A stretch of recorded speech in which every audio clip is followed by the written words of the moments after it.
हम आपको ले चलते हैं मध्य प्रदेश की सीधी ललितपुर सिगरौली रेल लाइन परियोजना की ओर।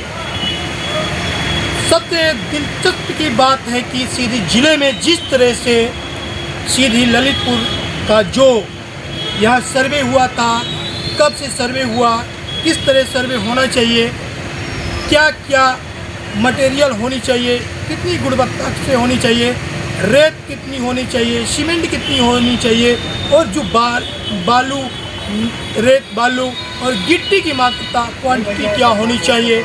आइए हम कुछ जानकारी चाहते हैं जो शिवसेना की जो यहाँ के विवेक पांडे जी हैं, हम शिवसेना के विवेक पांडे जी से बात करेंगे किस तरह से रेल का जो ये काम चल रहा है। कुछ निरीक्षण आप भी किए हैं, क्या क्या है मुद्दे? बेशक मेरा निरीक्षण करने से बेहतर है कि वो जिम्मेदार अधिकारी करें जिनके पास ये अथॉरिटी दी जाती है।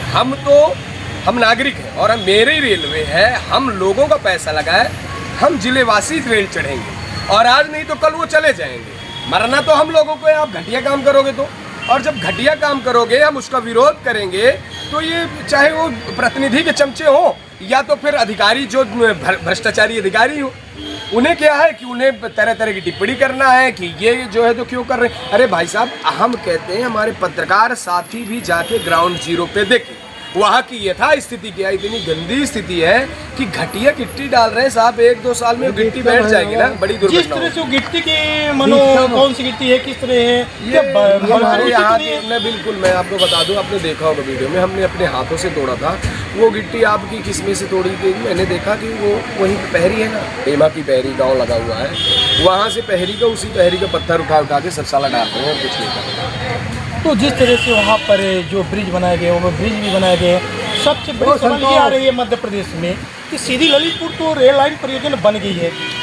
जब हमारे हाथियों का जो काफिला निकलता है तो क्या उनके लिए अलग से भी निकासी होना चाहिए? हाथी के लिए रेल निकासी मुझे हाथी के लिए तो थोड़ा सा विजिट करना पड़ेगा, क्योंकि नॉलेज नहीं है कि इसकी प्रक्रिया जंगल विभाग फॉरेस्ट कैसे करेगा और इसकी गाइडलाइन क्या है। मैं तो आपको इसके विषय में लिखित तत्काल में जो चल रहा है, जैसे रेलवे को लेकर मैं स्पष्ट कर दूँ कि रेलवे में बड़ा भ्रष्टाचार चल रहा है। और मैं निवेदन करूँगा आपके इस चैनल के माध्यम से कि वो जनप्रतिनिधि जो जिम्मेदार लोग जाते हैं और फोटोग्राफी करते ग्राउंड जीरो में हकीकत की चीज़ें लाए ना, कि वो क्यों भ्रष्टाचार ऐसा हो रहा है।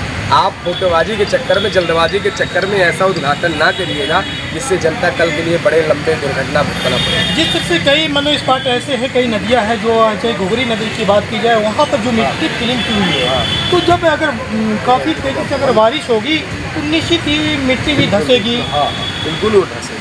पूरा जलवायु क्षेत्र है, पूरा उधर का एकदम मिट्टी धंसती है। अभी भी देखिएगा, अभी नई रोड बना दी तो पूरी धंस जाएगी। वो तो आप रेलवे की डाल रहे, वो भी 1.5 फीट 2 फीट होना चाहिए, आधा फीट मिट्टी डाल के सब काम पूर्ण कर रहे हैं। इस समय नाम क्या है, परिचय थोड़ा बता दें। विवेक पांडे, शिवसेना प्रदेश। तो निश्चित ही जिस तरह से शिवसेना के उपाध्यक्ष विवेक पांडे जी ने अपनी बात रखी है, रेलवे में जो गिट्टी डाली जा रही है तो निश्चित ही बलकन में गिट्टी डाली जा रही है। वहाँ पर निरीक्षण जो यहाँ के वरिष्ठ अधिकारी, रेल के वरिष्ठ अधिकारी हैं, उनको जांच करनी चाहिए, लेकिन जांच किए हैं कि नहीं किए हैं, ये जांच का बिंदु बनता है। इतना जरूर है कि अभी जल्दबाजी में कोई रेलवे का लोकार्पण न हो जब तक निश्चित तरह से पूरी जाँच ना हो। जिस तरह से वहाँ पर जो बनाई जा रही है, रेल की जो पटरी बन रही है, तो मिट्टी भी धंसने की हो सकती है। कई दलदल ऐसे नदियां हैं जो दलदल हैं और धंस भी सकती है। तो निश्चित ही कई ट्रायल करें और रेल परियोजना जो सीधी सिगरौली ललितपुर में चल रहा है, तो इसकी विशेष जांच होनी चाहिए। आप देखते रहे ABP 9 न्यूज़ में, पत्रकार धर्मेंद्र बघेल के साथ सीधी से नमस्कार।